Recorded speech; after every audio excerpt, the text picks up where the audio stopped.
Hello substreamers, get ready for war.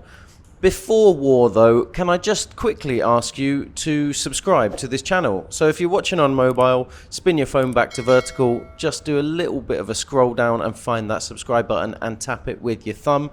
If you're watching on a laptop or computer, exit full screen if you're watching in full screen and just scroll down and again find the subscribe button and click it, and you too can be a substreamer. For those who are already subscribed, welcome back and get ready for war. Yes, that's right, war. That's our main story this week, and in fact it's a double story coming from the US and the UK. So what's going on? Let me tell you. In the US, they are putting together the paperwork to draft new laws that automatically register all men between 18 and 26 for military draft. Right now it's voluntary, but what's the benefit? Well, imagine this, war comes along and the US needs to mobilize its troops, as Russia needed to do a couple of years ago. The problem is, the men aren't registered and perhaps they don't want to fight. Well, now, with these laws that may be coming in soon, they will automatically be registered and won't have much of a say. And then, if they refuse to fight, they will face legal consequences like imprisonment, fines, and other punishments that can mean not getting access to welfare. That's another thing. So, that's the US side. Oh, and before I move on to the UK side, I am just going to add, if they're going to force you to go to war anyway, they may as well save hundreds of millions on an education information campaign to encourage men to go and sign up. They may as well save the hundreds of millions if they're going to force them and just register them as soon as they turn 18. And there's a great quote here that explains that. It's from Representative Chrissy Houlihan. It says, "This will also allow us to rededicate resources." Basically, that means money. Very patronizing. "Towards reading readiness and towards mobilization, rather than towards education and advertising campaigns driven to register people." Very lovely and patronizing there, but she does make a good point. Well, what about the UK? Fortunately, I'm safe, but I'm going to do my best to make this apolitical, because substreamers, you know, and anyone, but for anyone who doesn't know, this is an apolitical news channel. Generally, we avoid politics as much as possible, but sometimes there are political stories that verge more into dystopia, futurism, technology, and so we choose to include them. So give me the benefit of the doubt here. The UK Prime Minister, Rishi Sunak, he is pledging to bring back national service if his Conservative Party win the general election on the 4th of July. What does that mean? Well, 18-year-olds, when they finish higher education, because in the UK you have to study until you're 18, when you turn 18, you will be given the choice between a 1-year full-time placement in the armed forces or volunteering in your community on the weekends. So what does Rishi say? Well, he says it offers a shared sense of purpose among our young people and a renewed sense of pride in the country. I can't disagree with that.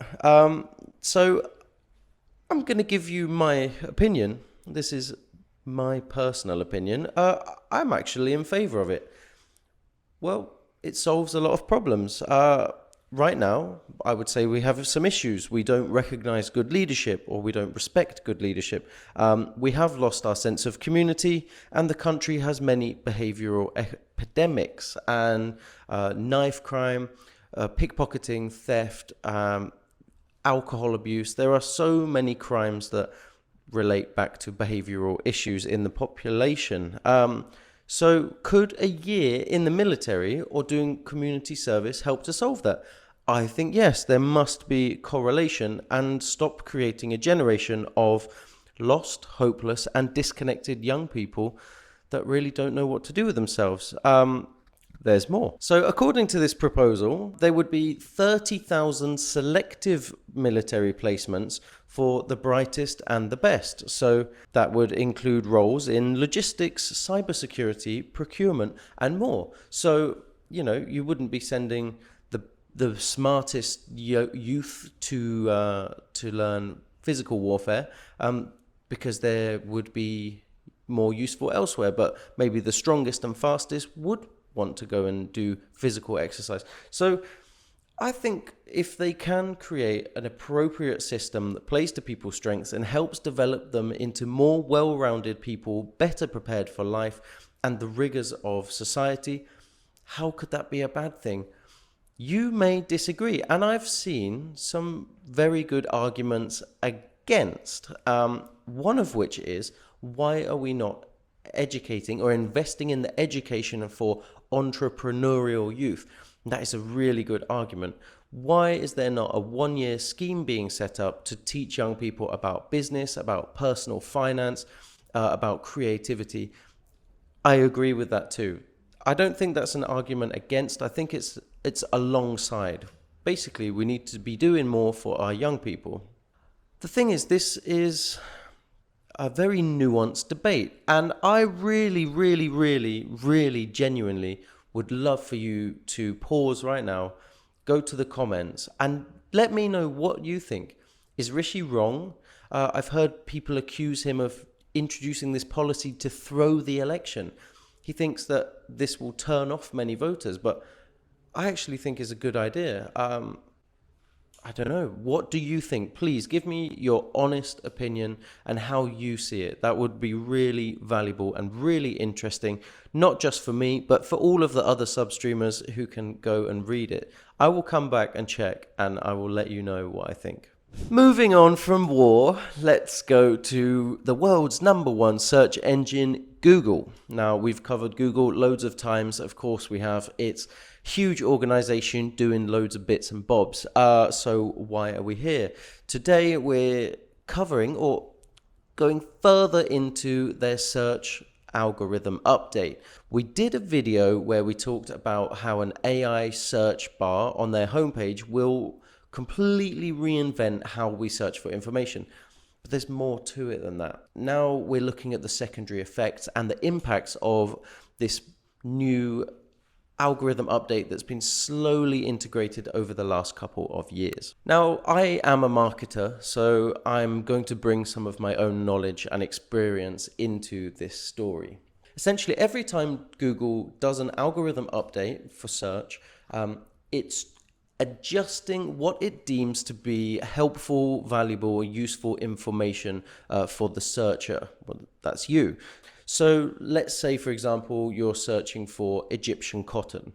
Now, 2 years ago, you may have found a page that said, the 7 best places to buy Egyptian cotton, or 5 different ways to bring more Egyptian cotton into your home, or 3 great alternatives to Egyptian cotton. You know, listicles were very popular. Now this year, you may find different results. You may find more shopping results, actual Egyptian cotton specialists. You may find lifestyle magazines that give you interviews with people who work in the Egyptian cotton industry.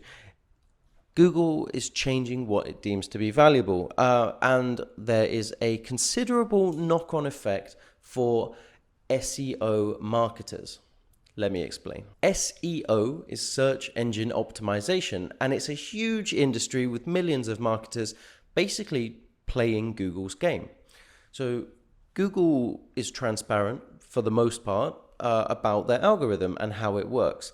So the SEO marketers go through that and they try to figure out their strategy for how they will get web pages and web information ranked high, right? Because if you've got the first position on Google, you're going to make a lot of money if you're smart about it. So every time Google changes their algorithm, SEO marketers go into overdrive and have to completely redesign their strategies.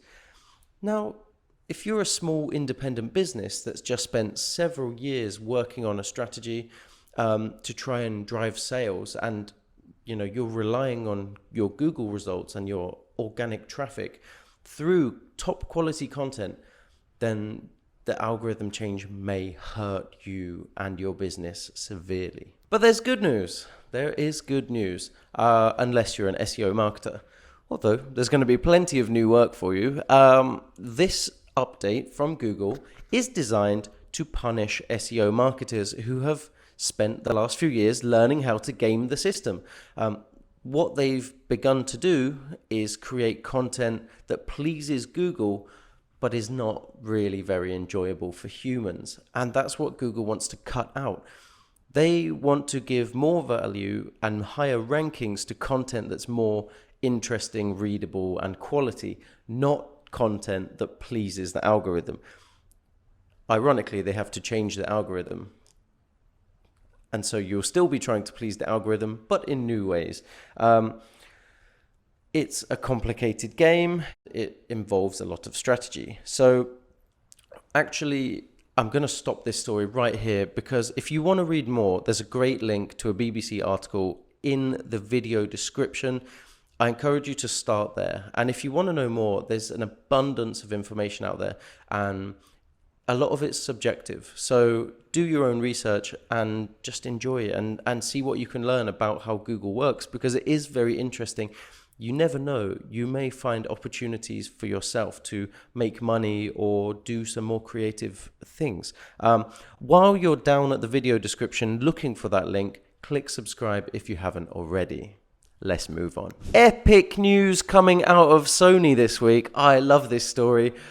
Oh, what a relief after war and algorithms. This is some good tech news. I absolutely love it. A Sony robot just did microsurgery on a kernel of corn in Japan. This is epic. So this technology has been designed for microsurgeries on like tiny tissues, veins, nerves, things that are very difficult for humans to operate on. It also has an automatic instrument change to avoid like time loss, and very lightweight, highly sensitive control devices that are based on the delicate movements of human fingertips. You've got to see it to believe it. This thing is amazing. It also has 4K cameras built into it, which is epic. So the surgeons, not only can the surgeons delegate the surgery to a robot, they can watch it in 4K real time. Epic, epic, epic. I really love this. So this is at Aichi Medical University in Japan, and Sony hopes it will improve microsurgery accuracy and effectiveness and provide assistance amid staff shortages currently faced by healthcare systems around the globe. Well, pay the staff and you won't have shortages. That's my opinion. But it's still epic, and I love this technology advance. Let's move on to the next story. This is a very quick one. Just going to lower the mood for a moment.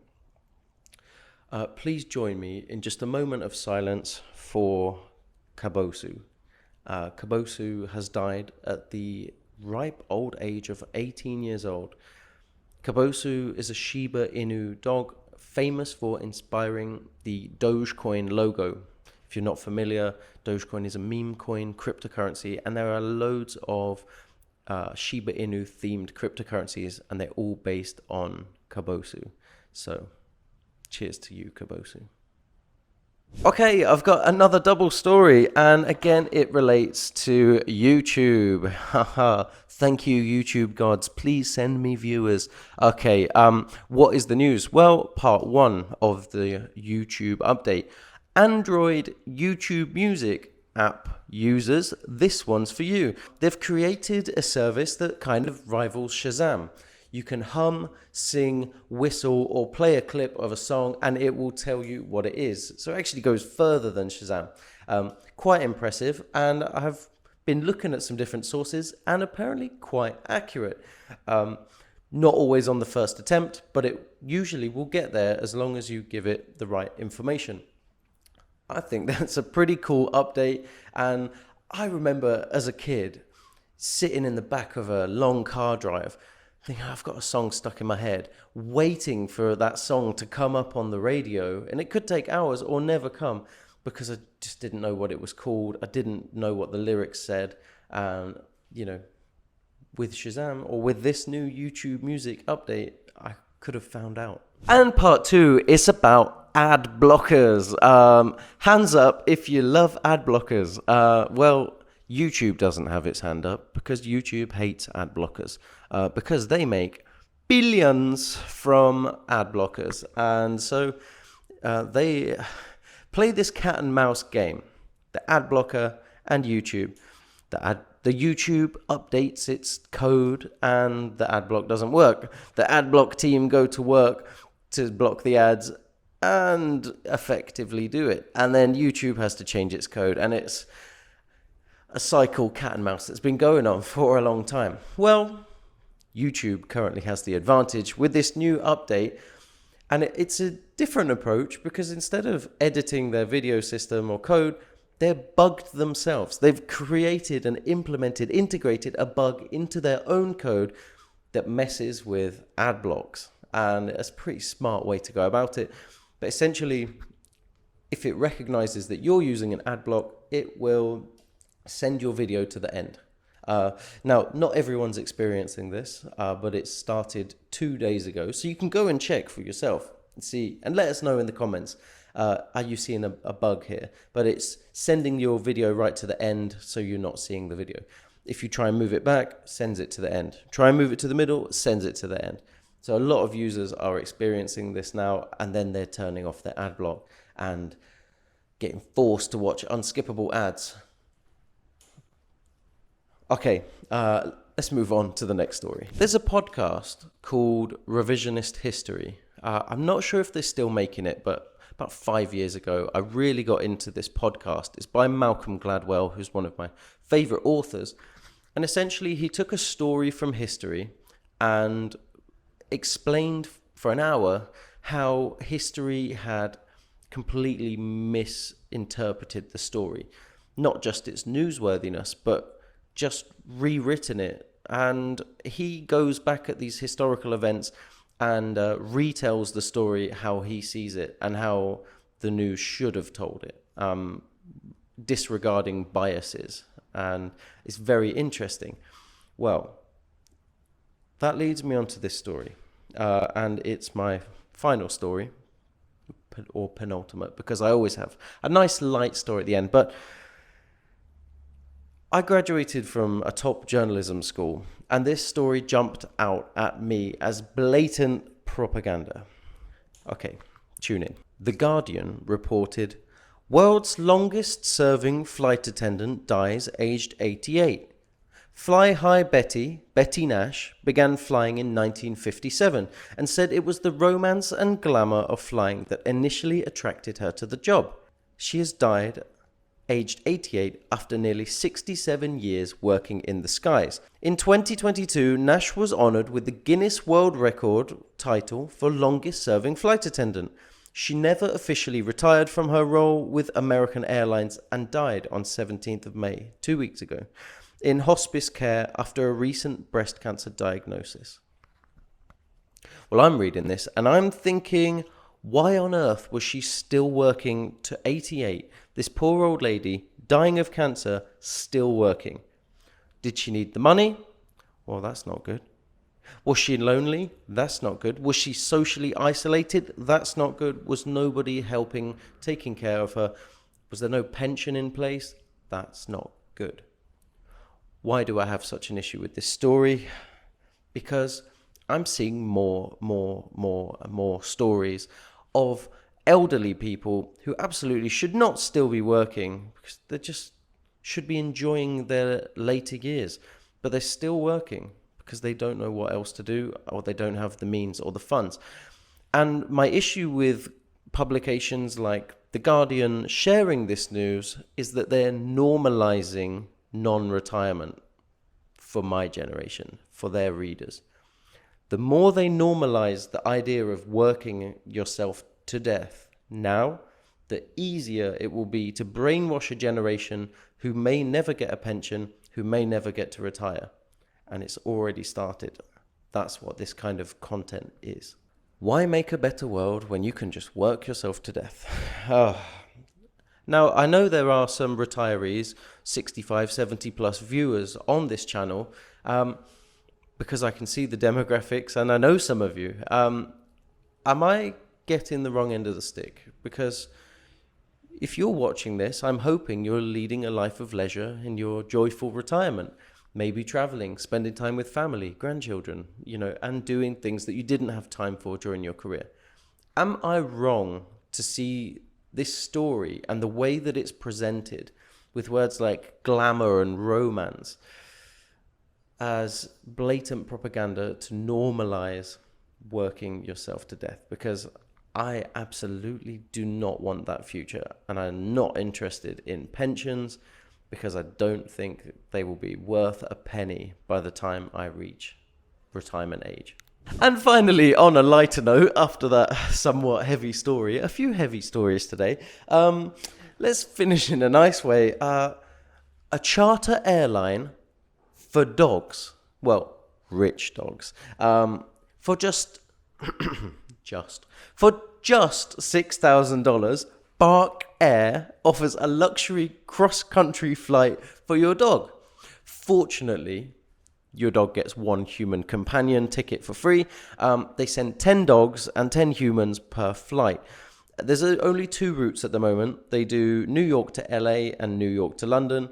One-way ticket, New York to LA, $6,000. New York to London, $8,000. Return ticket, no discount, full price, double. So $16,000 to take your dog to London and back. That's heavy. That's a lot. But they only launched last week. They've already sold over 100 tickets, mainly to celebrities, rich summer trippers, and people relocating across the country. Now, I love this. And, since Betty, is no longer available, having recently died, the airline industry is short one steward, and I would like to put myself forward for the job of providing treats and fuss and strokes and cuddles to the dogs on this flight.